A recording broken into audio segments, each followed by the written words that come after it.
Muchas veces decimos que los narcisistas son hombres.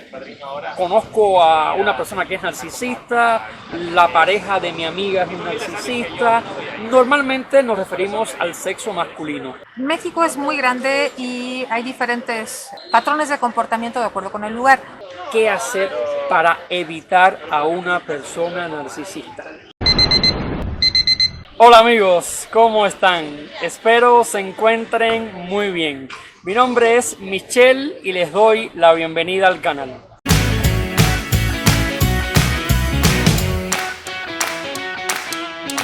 Estoy muy emocionado porque hoy vamos a tener un video un poco diferente a lo que normalmente solemos hacer en el canal. Y por eso me acompaña una invitada muy especial, una amiga psicóloga. La conocí en la ciudad de Puebla, hacía unos cuantos años que no nos veíamos. 5 años por lo menos, 5 Michelle. años, sí. Carla, es un gusto recibirte, es un Muchas gusto gracias, Michelle. que hayas Muchas gracias por aceptado. invitarme. No, claro que gracias, sí. gracias a ti. Carla es psicóloga y justamente la he invitado porque queremos abordar una temática. Carla va a ser la encargada de abordar la temática. Yo solamente voy a hacer una especie de guía, pero tú eres aquí la experta. Vamos a hablar del narcisismo, del comportamiento narcisista que quizás está presente, muy presente en nuestra sociedad y a veces no nos percatamos. Pues Carla, una vez más te agradezco, te doy la bienvenida y es un gusto contar con tu presencia. Al contrario, Michelle, muchas gracias a ti. Carla, una primera pregunta que me gustaría hacerte, ¿qué es el narcisismo? ¿Dentro de qué gama de la psicología lo podemos ubicar? ¿Es un trastorno de la personalidad? ¿Cómo tú, como psicóloga, cómo lo defines? El narcisismo es un trastorno de personalidad. Los trastornos de personalidad son una forma, un patrón de experimentación interna y de comportamiento que tiene la persona y que se salen un poco de lo que se considera normal en su cultura o en su sociedad. Ahora, este patrón de comportamiento tiene que ser inflexible, tiene que presentarse en prácticamente todos los ámbitos de la vida de la persona, en el ámbito laboral, social, de pareja. Es dominante casi siempre, es duradero. Generalmente cuando ya desarrollaste un trastorno es muy difícil que alguien te pueda ayudar. O sea, sí puedes recibir ayuda, pero generalmente te vas con ese trastorno a la tumba, ¿eh? O sea, es muy, muy difícil. Para que tú desarrolles un trastorno, tiene que haber un conjunto de cosas. Uno es la genética, que traigas cierta predisposición genética. Otro es las experiencias de vida, sobre todo de la infancia, pero a lo largo de toda tu vida. Y otro es tu subjetividad. Por eso a veces vemos que hay familias que tienen a lo mejor 5 hijos y que tienen una genética parecida, experiencias de vida parecidas, pero que uno desarrolla un trastorno y otro no. Ahora, es muy importante también mencionar que para que se considere un trastorno, tiene que causar malestar en diversos ámbitos de la vida de la persona. Y también es muy importante mencionar que este patrón de experimentación interna y de comportamiento se tiene que dar a nivel cognitivo, o sea, de la forma en que piensa la persona acerca de sí mismo, de los demás, y cómo experimenta, cómo percibe las experiencias de la vida y del mundo, ¿no?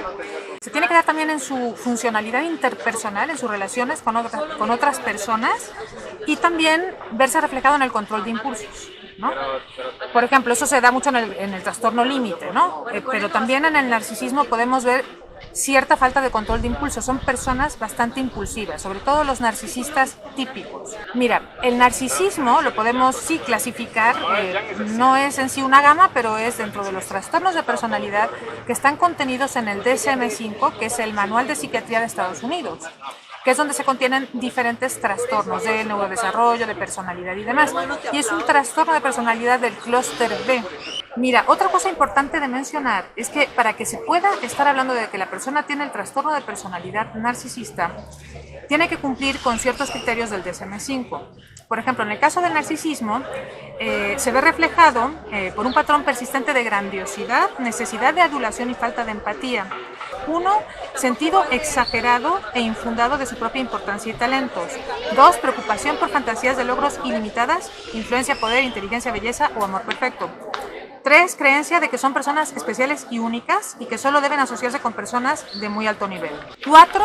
Necesidad de ser admirados incondicionalmente. 5, tener un sentido del derecho de que los demás los quieran incondicionalmente, del derecho de hacer uso de los demás, de cosificarlos, de explotación de los demás para sus propios logros y objetivos, falta de empatía, envidia hacia los demás y sentirse envidiados por los demás, y arrogancia y soberbia. Entonces, para poder estar hablando de que una persona tiene el trastorno, tienen que darse 5 o más de estos criterios. Si no se dan, entonces la persona puede presentar rasgos de personalidad narcisista, lo cual no significa que no sea una persona tóxica, puede ser muy tóxica. Ya con que una persona no tenga empatía y se sienta con un sentido de derecho sobre los demás, bueno, pues es algo ya bastante peligroso, ¿no? Una pregunta también que creo que es muy interesante y me gustaría que tú la abordaras: ¿cómo nosotros podemos identificar a un narcisista?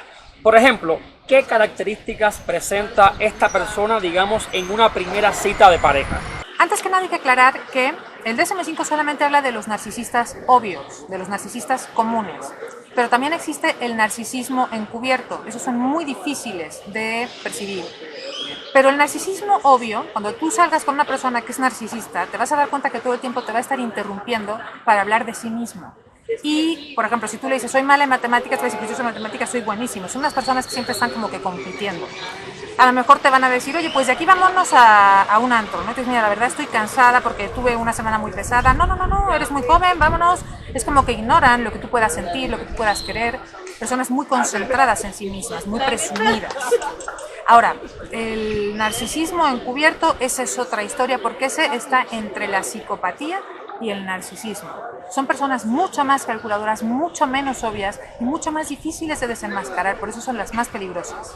Carla, cuando hablamos de narcisismo, cuando hablamos de este tipo de trastorno psicológico, podemos decir que nacemos ya con ciertos comportamientos narcisistas, los vamos desarrollando con nuestro crecimiento, con la formación de nuestra personalidad como individuo.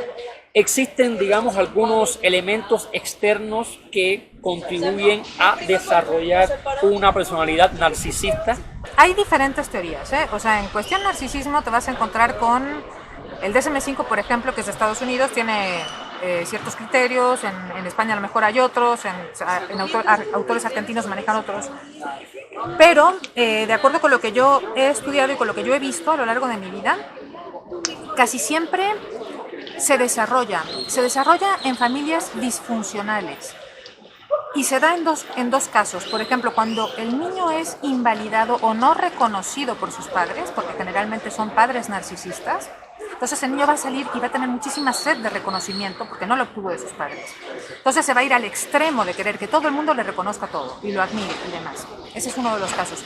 Y el otro caso es el otro extremo, cuando los padres lo hacen sentir no un niño especial, sino el niño más especial del mundo. Entonces, ¿qué pasa? Cuando el niño sale de su hogar y se encuentra con la realidad, se da cuenta que no es el niño más especial del mundo, sino que hay otros niños igual de especiales que ellos.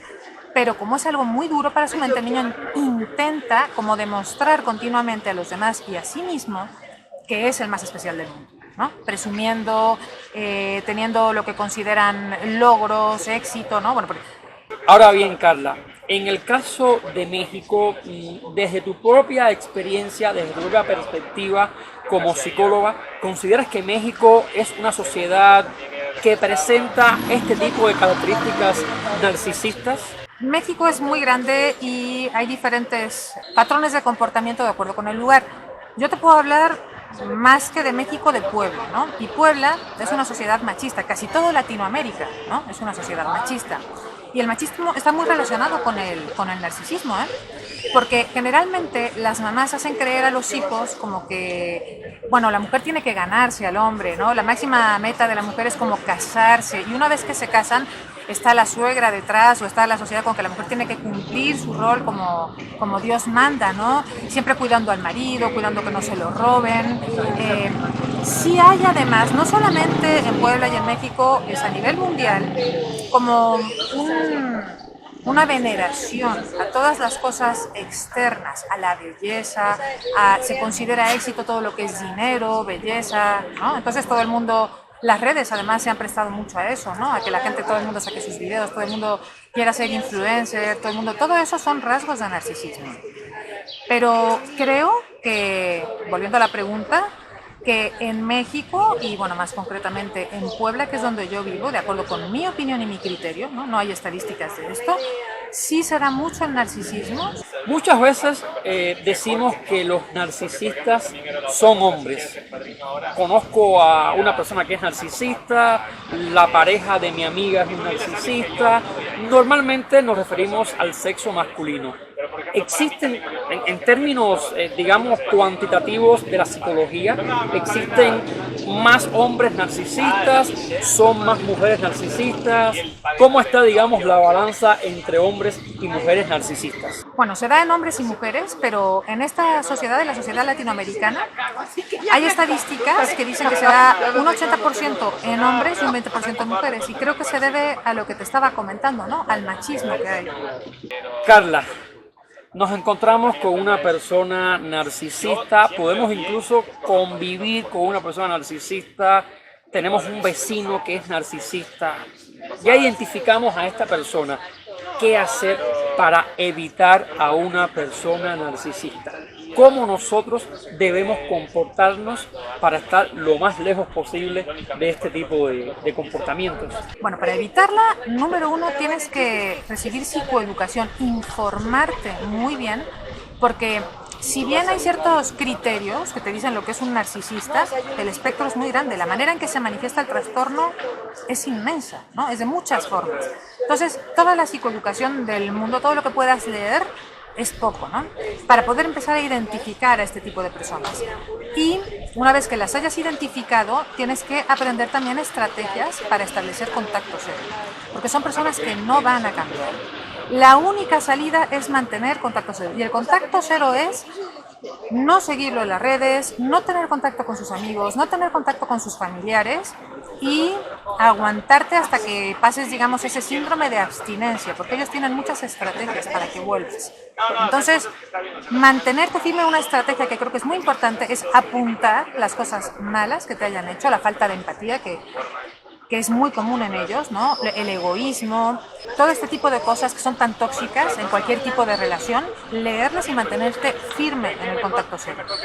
Carla, algún consejo final? Tú como psicóloga, ¿qué recomiendas a los más jóvenes, a las chicas, a los chicos que quizás tienen ahora una relación con un narcisista, lo han identificado? ¿Qué deben hacer? ¿Qué tú recomiendas? Bueno, mi consejo final es, creo que vivimos en un país donde todavía hay mucha falta de cultura a nivel psicológico. Sería muy bueno que todos empezáramos a investigar un poco más acerca de los trastornos de personalidad y a informar además a nuestros hijos, ¿no? Y a los jóvenes, porque además es un fenómeno que va en incremento, ¿eh? Como te decía, a nivel mundial cada vez se le da más importancia a todo lo externo, ¿no? Entonces, por ejemplo, explicarle a tus hijos qué es el narcisismo. Si ves conductas o actitudes narcisistas en tus hijos, pararlas. Muchos padres no se dan cuenta porque no saben, no identifican los rasgos. Y no los identifican porque no hay una cultura, no tenemos una cultura de psicología, ¿no? Bien amigos, y de este modo estamos poniendo punto final al video de hoy. Carla, muchísimas gracias. De verdad que es un tema muy interesante. Ojalá que tengamos otra oportunidad para platicar de estos temas que yo sé que a ti te apasionan y puedes aportar muchísimo a nuestra comunidad. Te doy las gracias, estoy muy feliz con que hayas aceptado esta invitación, con las cosas que nos has dicho. Yo más que satisfecho y estoy seguro que a nuestros amigos también les va a servir de muchísimo, porque como tú has dicho, a veces parece que no, pero sí hay muchísimos narcisistas en la sociedad. Por supuesto que sí, al contrario, Michelle, muchas gracias a ti, un gusto haber estado aquí contigo y poder difundir un poquito de información que considero que es tan importante, y siempre que quieras aquí estoy. Gracias, Muchas Carla, gracias a ti. Gracias. Como siempre les pido, comenten, compartan, dejen mucho amor y suscríbanse. Nos vemos en el siguiente video. Gracias, Carla. Gracias, Michelle. Bye.